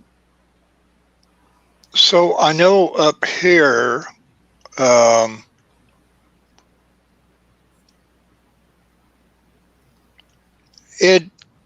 we didn't get quite the snow that originally predicted up here, and I'm talking about now and not 1978. We got pretty close, but the one thing that was the major difference that made 1978 more of a bastard than this year was simply the wind chills. I remember, well, were without power for 3 days. Yeah. And thank God, my grandmother, who had a gas oven and had oil lamps, we were able to survive. Plus my GE AM FM solid state radio that ran on a 9-volt battery. And that cold was pretty much solid too, wasn't it? Yep. Oh yeah. But no, we had some wind chills. I'm not talking during the night, but during the day, wind chills were 78 below zero. And I was about 5 miles west of where I am now, my grandmother's in Fithian, Illinois, which is a little farming community, much like Oakwood, but a lot smaller, 500 people. And yeah, it was amazing. Yeah. And I know when this was coming up on this major weather event, days ahead, there were people that were trying to make comparisons before it ever started to the 78 blizzard. And I'm like, oh, no, don't do that. Yeah, you don't know what we're going to get. Yeah, but you can't, because you never know what's going to happen until it actually happens. No, and ours came in 2 big waves. The first wave being overnight, Tuesday into Wednesday, and then we had a brief break from it about Wednesday evening, 10 o'clock, and then about 2:30, 3 o'clock in the morning. This morning, it started back up again. The first round we got, want to say 8.5, 9 inches of snow. The second round brought us up to a total of right around between 12 and 14 inches. Of course, there were a lot of other places like Peoria, Illinois, Springfield that got a lot more. They got up into the double digits on the first round. So I know a lot of them were 18 to 20 inches by the time everything's over with today. Yeah. But still. I was looking at the radar during the daytime while I was at work, and I noticed that the absolute coldest center of that stripe of stuff was going right through Danville. And then I started hunting around to see where I could remember where everybody else was living. And I found out I could remember where Keisha goes to her little farmer's market there in Varna. And I looked that up on the map, and I had to zoom in way down just to be able to see that Varna's got like 3 streets, 4 streets. Yeah, they're teeny tiny. Yeah. I've built dog houses bigger than that town. And then as I went up to Michigan and looked up where Ted and Christine were, and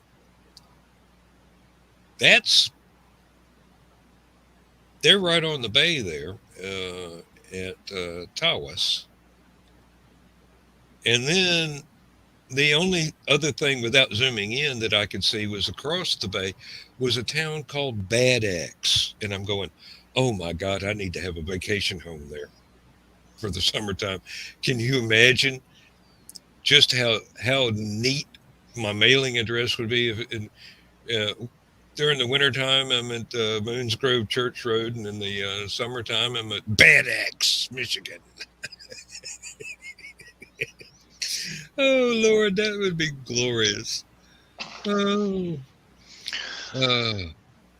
But that it's definitely been a whole lot worse up there than it has been down here. So, Well, I mock Carl earlier, or I tease him about his uh, covert Sunday morning grocery shopping that he does. And that's why I was wondering if he dug himself out, because I know if he hasn't now, he will have had by Sunday morning so they could do their weekly grocery shopping. oh, do you remember Mad Magazine? I keep seeing Carl's grocery shopping trips on Sundays being like an episode of Spy versus Spy. He's just sneaking around in an overcoat, grabbing stuff up the shelves, looking around for his mortal enemy. Oh, Lord. There's a friend of mine who does a show on WGN radio on Sunday mornings. He's an entertainment reporter for WGN TV. And he always talks about doing his weekly grocery shopping on Saturdays. And anyway, he always says that he puts his overcoat over the top of the cart because everybody recognizes him being a local Chicago TV celebrity. And he said he doesn't want anybody seeing what he buys at the grocery store. Of course, this is all a running gag. It's a joke, but, and I think of Carl doing the same thing. Oh, he buys that brand? We need to. Yeah.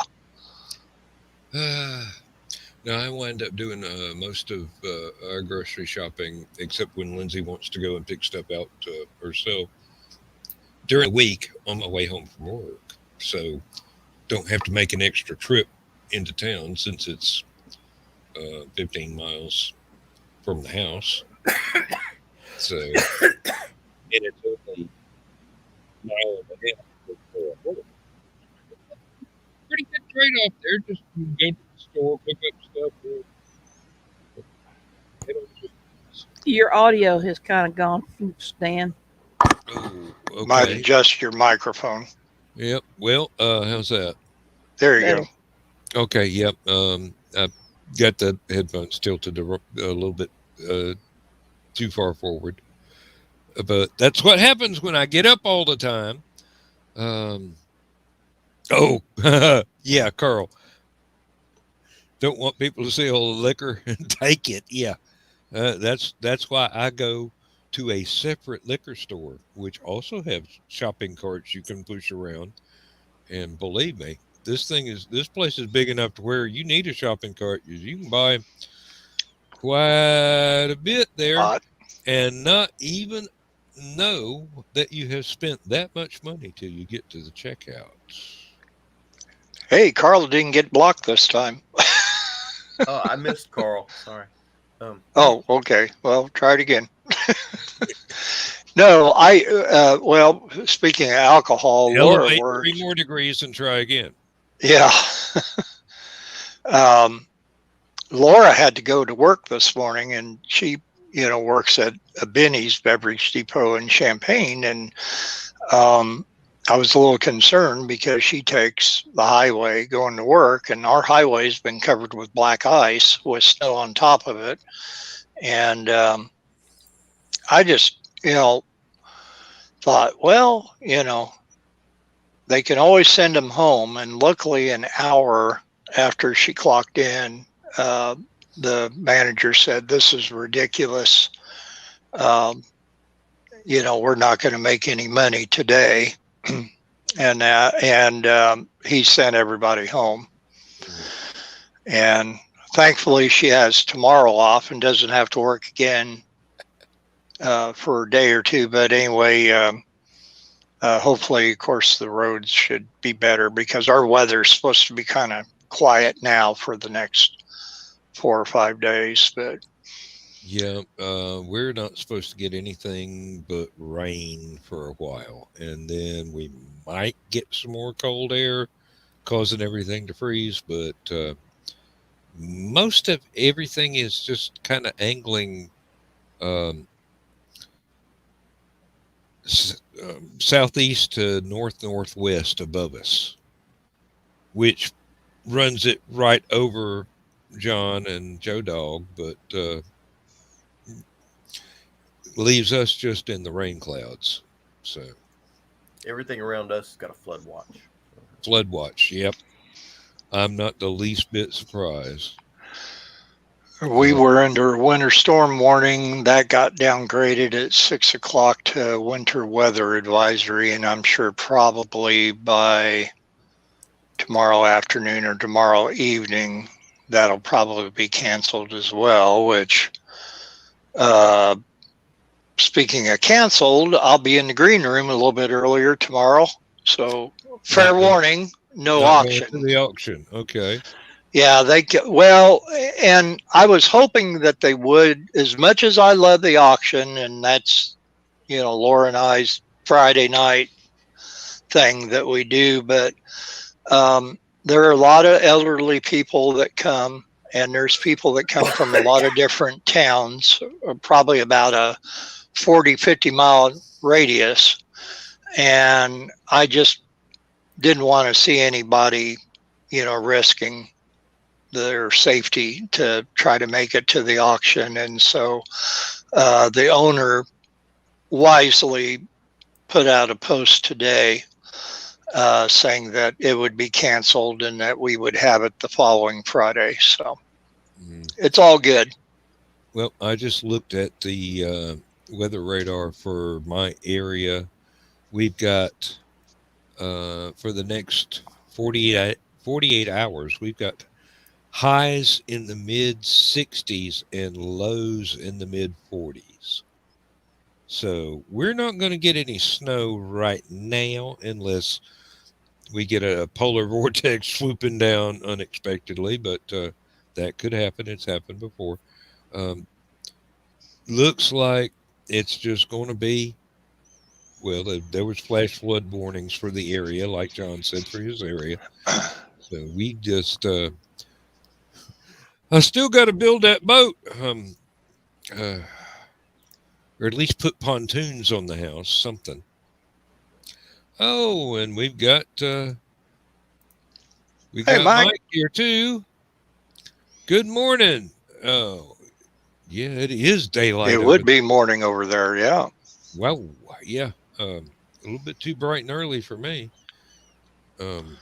It's 10:48 here, and my alarm clock goes off at 6 a.m. So just think, he wakes up and he sees our ugly mugs first thing in the morning, with the exception of Stephanie and that. But he sees our 3 ugly mugs and Stephanie.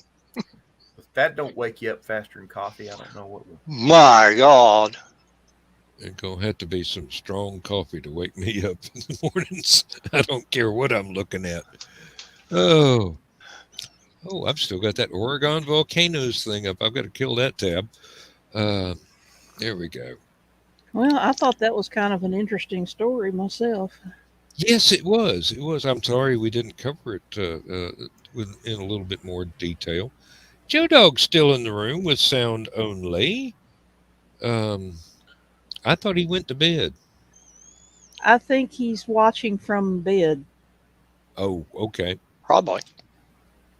Phones are useful devices. Indeed.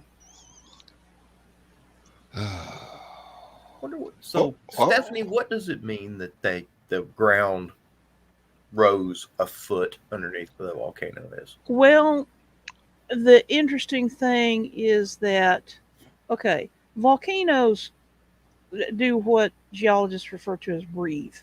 Right. But when you get a deformation, an upward deformation like that in the vicinity of a volcano, and it doesn't breathe, meaning it doesn't fluctuate, it just keeps building and building and building. And it's built up about a foot in the last 15-ish years, according to what I was reading in that article. That means that more this than is not like a foot in a week. This is a foot over the last. Okay. Yeah. 15 years. Because a foot in a week would be phenomenal. But yes, and I'd be really That worried. would be something to really worry about. Yeah. But also realize not only is that a foot, but Dan, have you still got the link to the, or did we put up the deformation map? I don't think we did. I'm not sure. I'm not sure. Let me see if I can pull up I don't think something we that I did. recently closed. Um, Um, I was going to say you just shut down one, but I don't know which yeah, hang one it on, was. and I'll pull it up. recently I closed just got to get Oregon volcanoes, Three Sisters, growing ground bulge. I That's the found the only. one. Hang on a second. I found the one from the USGS site. Okay. Hang on a second. Okay. If you've got the map of the deformation, let's throw that one up The there. color image. Yeah. Right here. Because I do. can talk to that. Let me see. Oh wait, that is not the button I wanted to punch. Oh, and I've got it on another damn program here. Oh yeah, that's the same thing. I'd have to. Yeah, so look at the size of the deformation and realize that, okay, you've got a foot over roughly that kind of an area. And yes, it's a dome. But what you've got happening is you've got magma coming back into the magma chamber down under the volcano. And that's what's pushing it up. And that's what's pushing it up.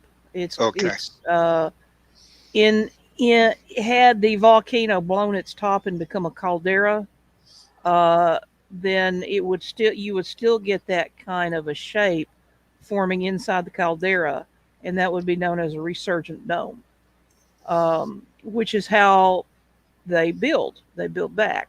Mhm.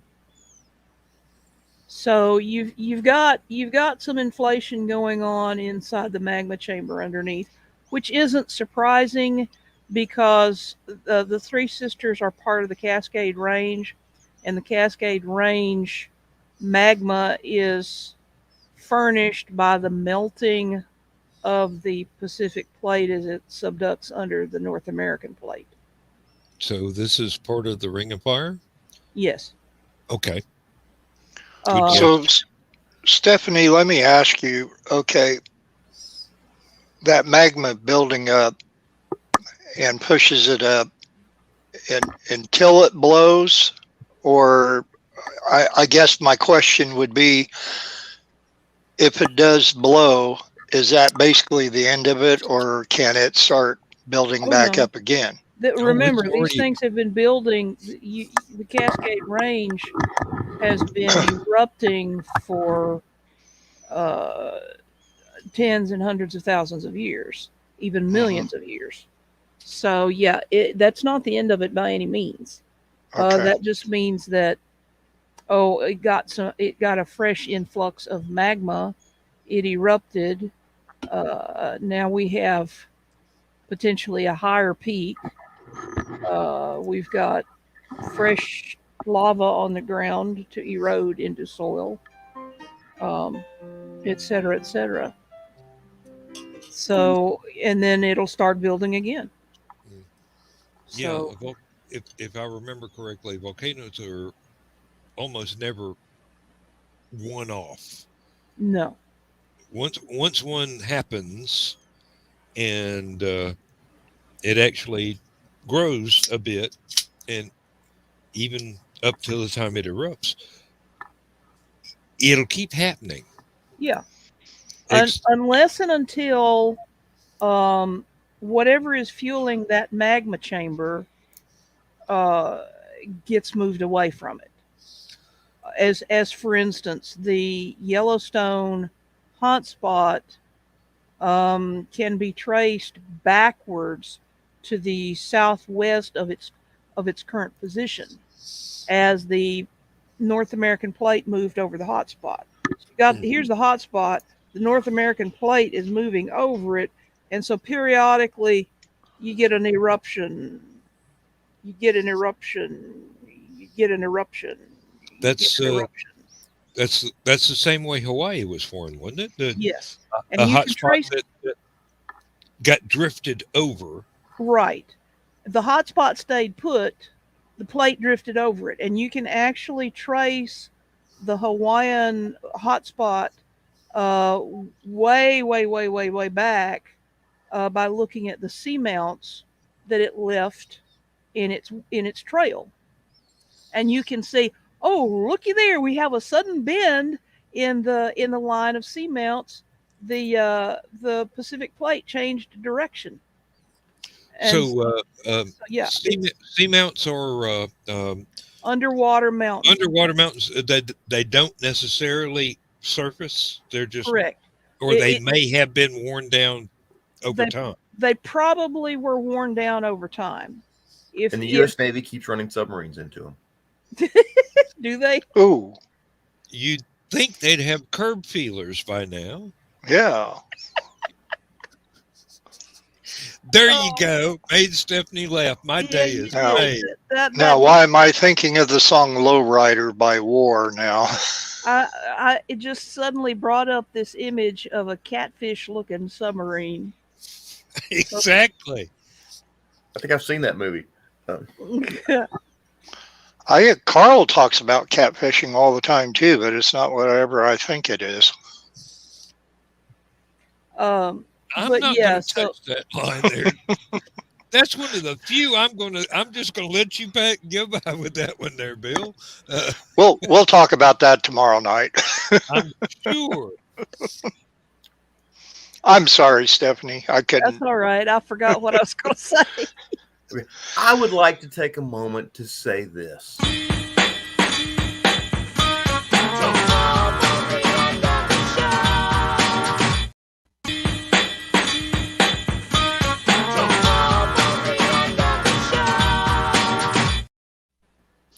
You liked it so much you had to say it twice. Actually, I hit the wrong button the second time. Oh, I was trying to hit comments and accidentally hit the button. These things, they happen. All right, we've got 3 minutes at in another 30 seconds. Go ahead and start the outro for Stupid O'Clock. I will start the intro for Last Man Standing. It takes a little bit for High Flight to play, so I don't like to overlap, but I will if necessary. I love this version of High Flight. That's the one I remember from when I was a kid. Me too. Me You know, too. strange enough, I've been trying to find the one with the F-16 that they did, and I can't find it anywhere. It's inferior. The Starfighter is the one. This is X-wing. Good night, Carl. Good night, Donna. Good night, Brian. Good night. Good night, Good Mrs. night. McGillicuddy, wherever you are. Good night, John Gracie. Boy. Wherever you are. Okay. Good night, John Boy. Go for Good it, night, John. you fool. Grandma was my favorite. That's just, Yeah. Come out of the John boy.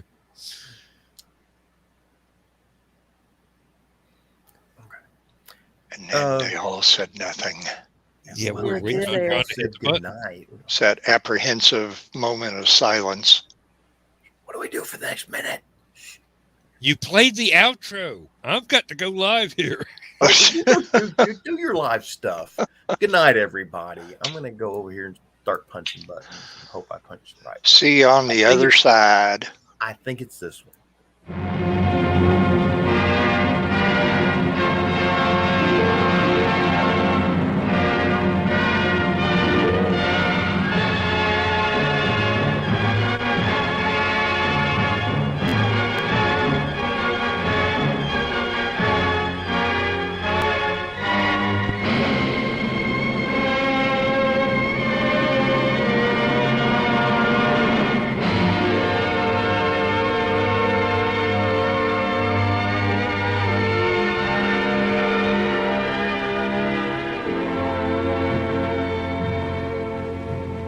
Oh, I have slept the surly bonds of earth and danced the skies on laughter-silvered wings. Sunward I've climbed and joined the tumbling mirth of sun-split clouds, and done 100 things you have not dreamed of. Wheeled and soared and swung high in the sunlit silence. Hovering there, I've chased the shouting wind along and flung my eager craft through footless halls of air. Up, up the long, delirious, burning blue, I've topped the windswept heights with easy grace, when never lark nor even eagle flew. And while with silent, lifting mind, I've trod the high, untrespassed sanctity of space, put out my hand and touched the face of God.